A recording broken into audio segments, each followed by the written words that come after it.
Hello प्यारे साथियों, आप सभी का स्वागत है हमारे एक और नए वीडियो में। ये भाई जो अभी हमने शुरू में पढ़ा था, डायग्राम वाले जो चित्र वाले क्वेश्चंस हम लोग सॉल्व कर रहे हैं, ये उसी के आगे है। क्योंकि आपने देखा होगा कुछ टेक्निकल प्रॉब्लम के कारण हम उसे कंप्लीट नहीं करा पाए थे, तो ये उसी के आगे का है। अब इसका मतलब ये है कि एक और वीडियो डायग्राम का आपको मिलने वाला है भाई, ठीक है। अब इस डायग्राम के मतलब करीब 50 से 60 क्वेश्चंस हम सॉल्व कर लिए होंगे, ठीक। और इस 50 से 60 क्वेश्चंस जो डायग्राम वाले हैं, जिनको हम कंपाइल करके एक कर लिए हैं भाई, और इसको अच्छे से सॉल्व कर लिए हैं, तो यहाँ से हमारा 16 से 20 नंबर का क्वेश्चंस एकदम तैयार हो जाएंगे। और इन डायग्राम में एक एक क्वेश्चंस को बहुत ही केयरफुली तरीके से भाई सॉल्व करना है, एक एक क्वेश्चंस को, और हम बहुत अच्छे से सॉल्व करा रहे हैं। अगर आपको वीडियो सच में अच्छी लग रही है, समझ में आ रही है, तो आप वीडियो को लाइक, शेयर और कमेंट्स आप जरूर करा करिए भाई, क्योंकि आपके कमेंट्स से ना हमें बहुत ज़्यादा मोटिवेशन मिलता है। आप कमेंट्स करना मत भूलिए भाई। अगर आपको सच में अच्छा लग रहा है, आप गुरु या भाई जो भी मान रहे हैं, तो गुरु दक्षिणा भाई दक्षिणा के रूप में हमें कमेंट्स करके अपना प्यार जरूर दिखाइए आप लोग। अब देखिए यहाँ पे है नेक्स्ट क्वेश्चन जो है प्रतिरोधक। देखिए R3 प्रतिरोधक में प्रतिरोध का मान बताइए। ये है आपका R1, जो आपको दिख नहीं रहा होगा यहाँ पे, लेकिन कंप्यूटर पे जब आप एग्जाम देने जाएंगे तो वहाँ अच्छे से दिखेगा। ये R1 बराबर दिया हुआ है आपको 4 ओम। ये ओम है जो 0 की तरह दिख रहा है। ये है भाई R2, और R2 बराबर दिया हुआ है 6 ओम, ठीक। ओम इस तरह से बनाया जाता है। और ये R3 का मान इन्होंने पूछ रखा है भाई, तो बहुत ही सिंपल तरीके से आपको इसे सॉल्व कर लेना है। बाकी हमने पिछले वाले वीडियो में समांतर क्रम और श्रेणी क्रम क्या होता है अच्छे से आपको बता दिया था भाई। अब यहाँ पे देखिए ये 24 वोल्ट की बैटरी लगी हुई है, या कुछ भी लगा हुआ है, तो 24 वोल्ट की बैटरी के द्वारा यहाँ से 12 एम्पियर की करंट चल दी भाई। अब ये 12 एम्पियर की करंट जो होती है पानी की तरह होती है। यहाँ भी रास्ता मिलेगा, यहाँ भी इसको जाना है, यहाँ रास्ता मिल रहा है, यहाँ भी जाना है, और एक रास्ता यहाँ दिख रहा है, यहाँ भी जाना है। तो सबसे पहले हमें यही पता करना होगा कि इन तीनों रास्तों में करंट का मान कितना होगा, कि मतलब यहाँ कितना पानी जाएगा, यहाँ कितना पानी जाएगा, यहाँ कितना पानी जाएगा, ठीक है। तो इसके लिए एक ओम भाई साहब हैं, उन्होंने सूत्र लगाया हुआ है भाई, V बराबर आई आर। उन्होंने सूत्र बता दिया आपको, ये सूत्र याद कर लीजिए, V बराबर आई आर ओम के नियम से। तो I बराबर आप निकाल सकते हैं V बटे में R। अब ये कौन सा क्रम है भाई, सभी प्रतिरोध समांतर में लगे हुए हैं, तो मतलब ये समांतर क्रम है। और समांतर क्रम में जितना वोल्टेज सप्लाई होता है ना, वो सभी रेजिस्टेंस के अक्रॉस, सभी रेजिस्टेंस के आर पार उतना ही वोल्टेज मिल जाता है। यहाँ भी 24 वोल्ट, यहाँ भी 24 वोल्ट, और यहाँ भी 24 वोल्ट। अब हमें यहाँ मान लीजिए ये करंट I1 है, ये करंट I2 है, ये करंट I3 है। चलिए लिख दे रहा हूँ, R1 रेजिस्टेंस में करंट I1, R2 रेजिस्टेंस में करंट I2, R3 रेजिस्टेंस में करंट I3। तो यहाँ से I1 बराबर आप कर देंगे, I1 बराबर V बटे में R1। अब ये I1 बराबर क्या हो जाएगा, V कितना है भाई 24, R1 कितना है भाई 4, 4 छके 24, मतलब ये 6 एम्पियर की करंट R1 प्रतिरोध में होकर जाएगी। अब I2 बराबर निकालना है आपको, I2 बराबर निकाल लीजिए। वोल्टेज कितना है भाई 24 है। R3 कितना R2 कितना है भाई, R2 यहाँ पे देखिए 6 है, तो 6 चौके 24, मतलब 4 एम्पियर की करंट यहाँ से जाएगी। मतलब कहने का भाई ये है 6 एम्पियर की करंट यहाँ से, 4 एम्पियर की करंट यहाँ से गुजरेगी। तो कि टोटल करंट कितना हो गया 6 4 10, लेकिन आ तो रही है 12, इसका मतलब 2 एम्पियर की करंट I3 होगी, 2 एम्पियर की करंट यहाँ से होके गुजरेगी। बात आई समझ में। अब चलिए हम R3 का मान निकालते हैं, वही ओम भाई के पास, ओम भाई साहब के पास चलते हैं। कहते हैं R बराबर यहाँ से निकाल के बताइए। तो ये R बराबर यहाँ से निकाल के आपको दे देंगे, R बराबर कितना भाई V बटे में I, ठीक है। V बटे में कौन सा I, I3 करिए। और V का मान कितना है भाई, V का मान है 24, और ये I3 का मान है 2। तो कितना आ गया भाई, 2 1 क्या 2, 2 दूनी 4, 12 ओम, ठीक है, 12 ओम। ये आंसर डी बिल्कुल करेक्ट होगा। आंसर डी क्या होगा भाई, बिल्कुल करेक्ट होगा, ठीक है। अब देखिए यहाँ पे एक महत्वपूर्ण सूचना आप सुन लीजिए भाई, थोड़ा सा बातचीत कर लिया जाए, क्योंकि आंसर आ गया है, खुशी की बात है, और आप इसको रट जाइए भाई, ठीक है। अब देखिए यहाँ पे महत्वपूर्ण सूचना ये है कि जितने भाई साहब लोग हमारा वीडियो देख रहे हैं, वो काम एक कर लीजिए आप लोग। आप हमारे संजय ITI क्लासेस से टेलीग्राम चैनल है, व्हाट्सएप पे चैनल है, दोनों का लिंक हम डिस्क्रिप्शन में दे देंगे, तो आप वहाँ से भी क्लिक करके जुड़ सकते हैं। नहीं तो टेलीग्राम पे सर्च करिए, जो आप जो चैनल देख रहे हैं इसी चैनल के नाम से आप टेलीग्राम पे सर्च करेंगे संजय ITI क्लासेस, तो हमारा ग्रुप मिल जाएगा, वहाँ आप जुड़ जाइए। वहाँ आपको हर तरह से सूचना प्रोवाइड कर दी जाती है, और ये PDF जो ऐसे सॉल्व है ना, ये पूरा सॉल्यूशन वाला PDF आपको वहाँ पे मिल जाएगा भाई, ठीक है। और व्हाट्सअप चैनल, व्हाट्सअप पे भी जुड़ जाइए, व्हाट्सअप पे आप मैसेज कर सकते हैं, ठीक है। टेलीग्राम पे नहीं जुड़ पा रहे हैं तो व्हाट्सअप पे जुड़ जाइए, और उस ग्रुप में आपको यही चीज़ इमेज के रूप में मिल जाएगी, यही सेम टू सेम इसी का इमेज के रूप में व्हाट्सअप पे मिल जाएगा आप, ठीक है। सेम नाम है संजय ITI क्लासेस, व्हाट्सअप पे भी ग्रुप है, आप सभी लोग जुड़ जाइए भाई, आपके लिए बहुत ही ज़्यादा बेनिफिट होगा। एग्जाम से रिलेटेड कोई सूचना होता है आपको ग्रुप में तुरंत प्रोवाइड कर दी जाती है। आइए अब नेक्स्ट चलते हैं भाई।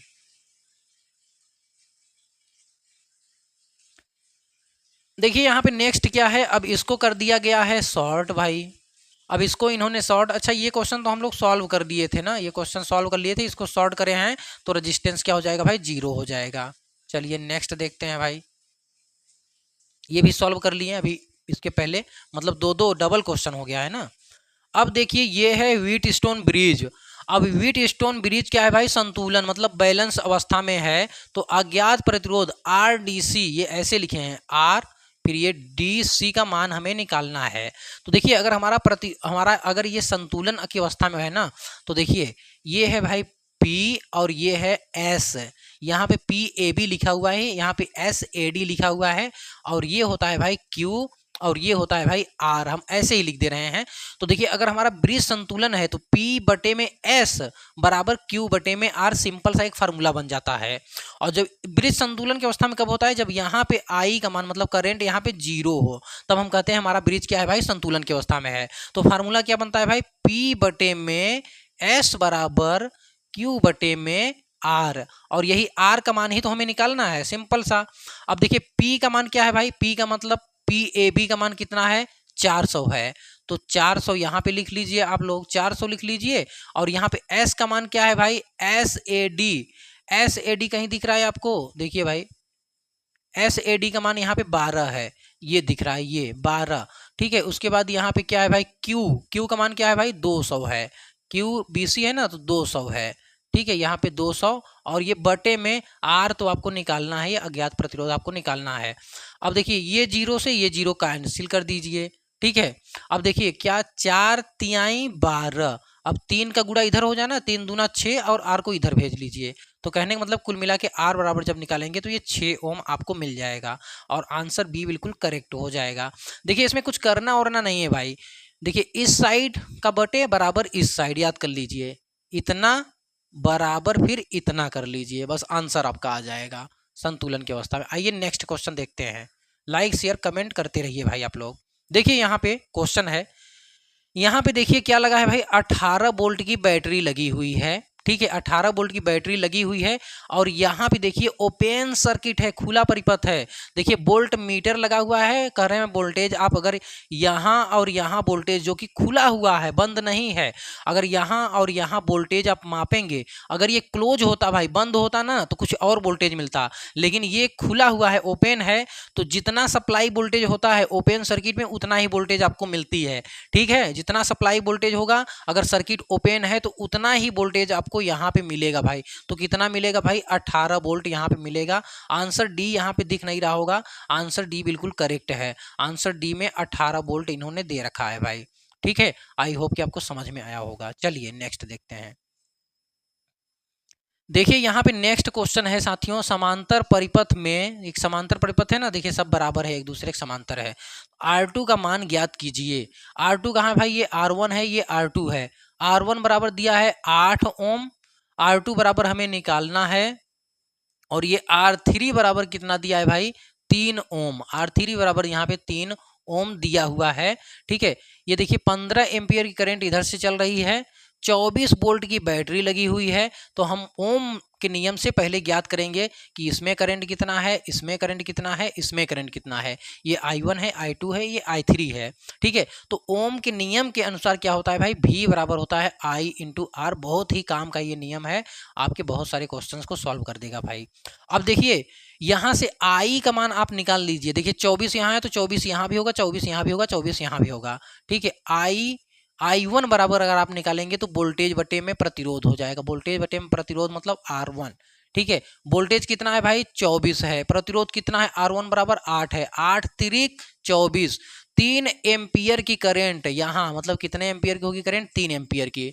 अब चलिए भाई I3 निकालिए, I3 यहाँ 30 दिया है ना, 30 ओम, तो I3 निकालिए 24 बटे में R3 कितना है भाई 3 ओम, सॉरी 30 नहीं 3 ओम है, 3 अठे 24, ये 8 एम्पियर की करंट होगी I3।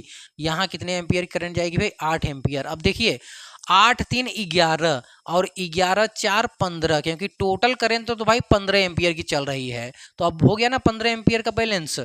अब देखिए यहाँ पे क्या होगा भाई, आपको क्या निकालना है, R2 का मान निकालना है। फिर यही ओम के नियम के अनुसार यहाँ से R2 का मान निकाल लेंगे, तो R2 बराबर क्या हो जाएगा साथियों, V बटे में I2, V बटे में I2। V का मान कितना है 24 है, और I2 का मान कितना है भाई, I2 का मान कितना है 4 है, और 4 छके हो जाता है 24, ये 6 ओम। R2 का मान कितना हो गया भाई 6 ओम हो गया, R2 का मान कितना हो गया 6 ओम। अब देख लीजिए ऑप्शन में कहाँ पे 6 ओम है, ऑप्शन सी आपको दिखाई दे रहा है 6 ओम। आइए नेक्स्ट देखते हैं। देखिए नहीं समझ में आएगा तो एक बार वीडियो को फिर से देखेंगे, बहुत अच्छे समझ में आएगा। अब ये चित्र जैसे ही मिले इतना बराबर हो जाएगा, इतना तुरंत ब्रिज संतुलन की अवस्था में दिया रहेगा, तो ठीक है। मतलब यहाँ पे देखिए P है, यहाँ पे देखिए यस है, ये है आपका Q, ये है R। हालांकि यहाँ PA भी लिखा है, उससे हमें क्या, हमें तो आंसर लाना है। तो देखिए P बटे में S बराबर होता है Q बटे में भाई R। अब यहाँ पे देख लीजिए किसका मान निकालना है भाई, देखिए कहाँ पे है, अज्ञात प्रतिरोध RDC। वही क्वेश्चन तो नहीं है कहीं, नहीं क्वेश्चन वो नहीं है, यहाँ पे चेंज है, मान चेंज है। तो ये देखिए P का मान हो गया 500, और यहाँ पे S का मान कितना है भाई 15 ओम है, ठीक है। और Q का मान कितना है भाई 300 है, और R का मान कितना है साथियों, R का मान तो निकालना है आपको, ठीक है। ये 0 से ये 0 कट जाएगा, 5 तिहाई 15, और 3 का गुणा इधर हो जाएगा तिरछा, 3 तिरका 9, और R इधर चला आ जाएगा, तो R बराबर आपको मिल जाएगा 9 ओम। R बराबर कितना मिला साथियों 9 ओम मिला, ठीक है। वीडियो को लाइक कमेंट करना मत भूलिए भाई, कमेंट जरूरी है मेरे लिए। देखिए चलिए नेक्स्ट देखते हैं भाई। देखिए यहाँ पे क्या है, ओम मीटर है। ओम मीटर का काम क्या होता है भाई, प्रतिरोध का मापना, प्रतिरोध का मापना, ठीक है। देखिए क्या है भाई, ओम मीटर को अरेखीय क्रम में क्यों संबंधित किया जा सकता है। अब देखिए ये ओम मीटर जो है, आप अगर ध्यान से देखेंगे तो यहाँ पे देखिए भाई 0 है, फिर यहाँ पे 10 है, फिर यहाँ पे 20 है, फिर ये जो है ये 30 है, फिर ये जो है ये 40 है, फिर यहाँ पे कितना है 50 है, फिर यहाँ पे देखिए 100 है, फिर यहाँ पे 1000 1K लिखा है मतलब 1000, फिर 6000, फिर 10,000, फिर यहाँ पे जो है भाई। अब देखिए ये कहने का मतलब क्या है, ये 0 है, 0 से फिर 10 20 30 40 50, यहाँ तो सब में 10-10 का गैप है, बराबर है भाई। अगर ऐसा होता तो हम कहते हैं हमारा जो ओम मीटर है ना ये रेखीय है। क्या है भाई, हमारा ओम मीटर जो है ये कैसा है, रेखीय है। अगर सब जगह बराबर होता, लेकिन आप देखेंगे 50 के बाद ये 100 हो गया, फिर यहाँ पे 1000, फिर 6000, फिर 10,000, इसे हम कहते हैं अरेखीय, जिसे इंग्लिश में कहते हैं नॉन लीनियर। ये कैसा है भाई, अरेखीय है, अरेखीय है भाई। तो ये कहने का मतलब ये क्यों अरेखीय भाई, तो अरेखीय प्रतिरोध देखिए, अगर R डायरेक्ट समानुपाती होता I के, तो हमारा प्रतिरोध, हमारा ये मीटर कैसा होता भाई, वो मीटर कैसा होता, एकदम रेखीय होता, अगर ये समानुपाती होता। लेकिन जब भी R अगर ऐसे हो जाए I के, इसे हम कहते हैं व्युत्क्रमानुपाती, तब हमारा ये जो होता है ना अरेखीय हो जाता है, अरेखीय हो जाता है भाई। तो यहाँ पे देख लीजिए धारा प्रतिरोध के व्युत्क्रमानुपाती है। क्या है ये, व्युत्क्रमानुपाती होता है, उल्टा होता है, ठीक है। ऐसे ऑप्शन बी बिल्कुल करेक्ट होगा। क्या हुआ, अब देखिए यहाँ पे क्या है, ओम मीटर का पाठ्यांक खुले हुए R2 प्रतिरोध पर क्या होगा। अब देखिए भाई ये जो प्रतिरोध है ना ये खुला हुआ है, देखिए यहाँ पे क्या है, ये ओपन है, यहाँ पे देख रहे हैं ये टूटा हुआ है, खुला है। तब क्या होगा भाई, अब करंट यहाँ से जा ही नहीं पाएगी, ठीक है। जैसे ये प्रतिरोध है और फिर ये यहाँ से ब्रेक हो जाए, अब आप यहाँ से ओम मीटर लगा के चेक करिए ना भाई साहब, तो यहाँ से आप करंट, अगर कहीं करंट इस पर करंट आएगी क्या? नहीं आएगी। तो करंट को लगेगा भाई ये तो अनंत है, अनंत दूरी तय करना पड़ रहा है। ठीक है, करंट को क्या लगेगा? अनंत दूरी। तो जहां भी करंट का मान, अगर यहाँ करंट का मान नहीं है तो इसका मतलब हमारा प्रतिरोध क्या है भाई? वो अनंत है, इनफाइनाइट है। तो ये ओपन सर्किट में हमेशा प्रतिरोध क्या होता है भाई? अनंत होता है, इनफाइनाइट होता है। अनंत पाठ्यांक पर संकेत करेगा। ऑप्शन बी बिल्कुल करेक्ट है भाई। ओके, यहाँ पे देखिए भाई, नेक्स्ट क्वेश्चन है, सोल्डरिंग विधि का क्या नाम है? आपसे पूछा है सोल्डरिंग विधि का क्या नाम है। तो देखिए यहाँ पे क्या है भाई, यहाँ से देखिए क्या, ये मान लीजिए कुछ निकल रहा है, धुआं आग कुछ निकल रहा है। तो आप यहाँ इस चित्र को देखिए, तुरंत समझ जाइए भाई, ये तापमान नियंत्रण सोल्डरिंग है। ये क्या है भाई? ये तापमान टेम्परेचर कंट्रोल सोल्डरिंग है। क्या है? तापमान नियंत्रण सोल्डरिंग है। आइए नेक्स्ट देखते हैं भाई। नेक्स्ट क्वेश्चन यहाँ पे देखिए है, माइक्रोमीटर का पाठ्यांक क्या है? माइक्रोमीटर का आपको पाठ्यांक बताना है। देखिए अब इसको ना ट्रिक से आप याद कर लीजिए। देखिए इसका ऑप्शन कौन सही है?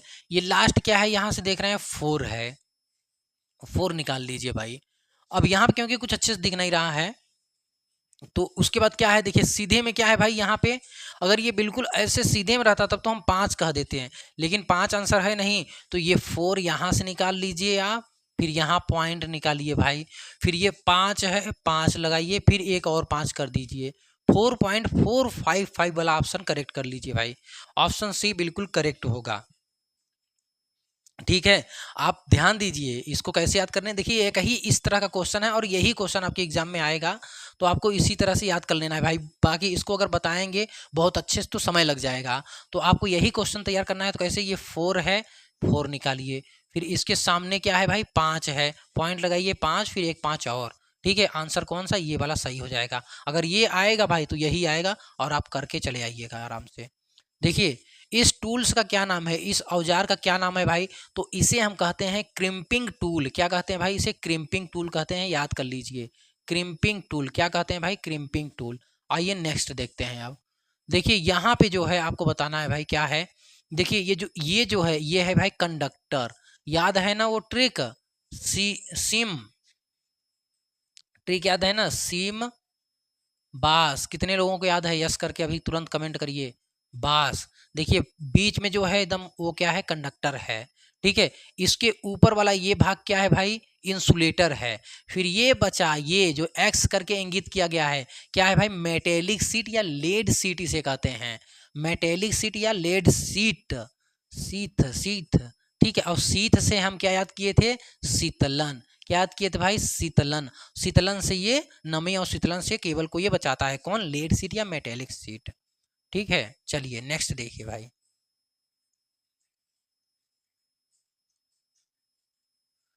अब देखिए फिर वही, इस भूमिगत केबल में एक्स जो है ये इसका नाम क्या है भाई? फिर याद करिए, सिम बास।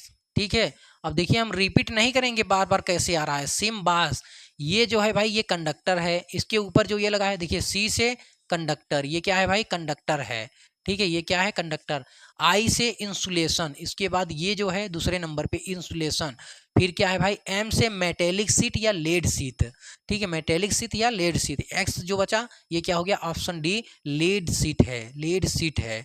ठीक है, इस तरह से इसको याद कर लेंगे। एक वीडियो इसी के लिए प्रॉपर बनाया गया था। देखिए 2 क्वेश्चन 3 क्वेश्चन आपको मिल गए इसी से। अब देखिए यहाँ पे भाई, अब इसको पूछा गया है, फिर लिखिए सिम, एकदम याद कर लीजिए, सिम बास। बहुत ही इंपॉर्टेंट, बहुत ही मजेदार ये ट्रिक है। देखिए पहला क्या है? कंडक्टर, ये कंडक्टर हो गया। दूसरा क्या है भाई? इंसुलेशन, इसके ऊपर जो ये चढ़ा है इंसुलेशन हो गया। फिर क्या है भाई? ये मेटेलिक सीट या लेड सीट हो गया ये। ठीक है, लेड सीट। अब ये बचा, ये पूरा जो बचा ये क्या है भाई? बेडिंग। बी से क्या हो गया? बेडिंग। देख लीजिए ऑप्शन, ऑप्शन ये बिल्कुल करेक्ट। ये क्या है भाई? बेडिंग है। बेडिंग का काम क्या होता है भाई? क्षरण से बचाना, कोरोजन से बचाना, जंग मूर्छा से बचाना भाई। चलिए नेक्स्ट देखते हैं भाई, नेक्स्ट क्वेश्चन। ये देखिए भाई साहब, गजब जबरदस्त तरीके से देखिए, इस तरफ ये जो इसका तार पूरा गया है, इसको एकदम जबरदस्त तरीके से पकड़ा हुआ है। मतलब आप देखे हैं ना, जैसे एकदम मैरिड मैरिड मैरिड जो होती है ना, जबरदस्त गांठ हो जाती है। ये मान लीजिए आपकी वो हो गए महिला मित्र हो गए, ये पुरुष मित्र हो गए भाई। अब दोनों लोग जबरदस्त पकड़ लिए हैं कि अब बंधन टूटने ना पाए। तो इस तरह से अगर दोनों में मजबूती तरफ से दोनों में बराबर जोड़ अगर मिल जाए ना, तो उसे हम कहते हैं भाई मैरिज, मैरिज वाला जोड़, मैरिड ज्वाइंट। क्या कहते हैं भाई? Married joint.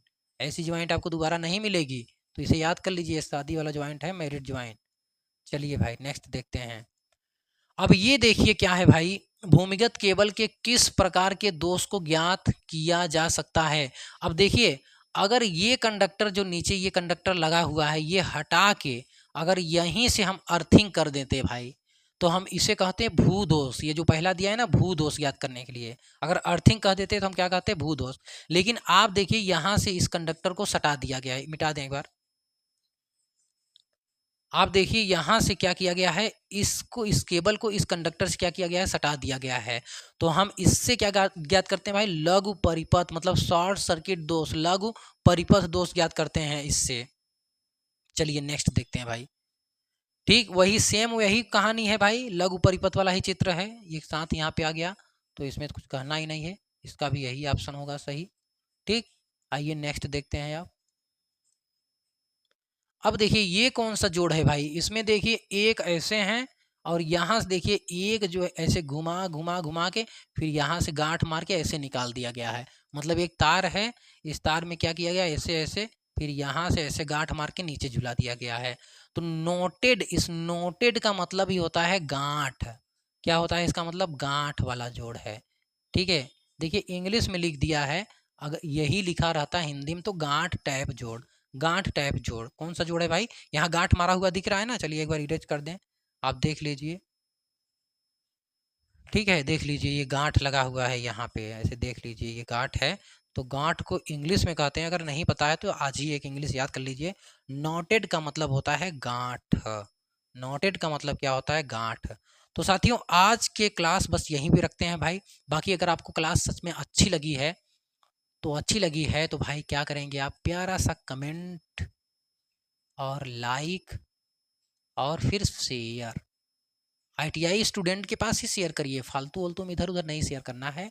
बाकी आपको यहाँ क्वेश्चंस कितने समझ में आए, कौन से क्वेश्चन नहीं समझ में आए वो भी आप बता दिया करिए भाई। ठीक है, जो क्वेश्चन ना समझ में आए दोबारा बता दीजिए सर, तो आप बता दिया करिए।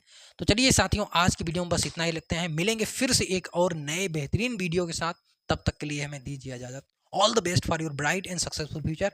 Bye bye, take care all of you, thank you for watching my video.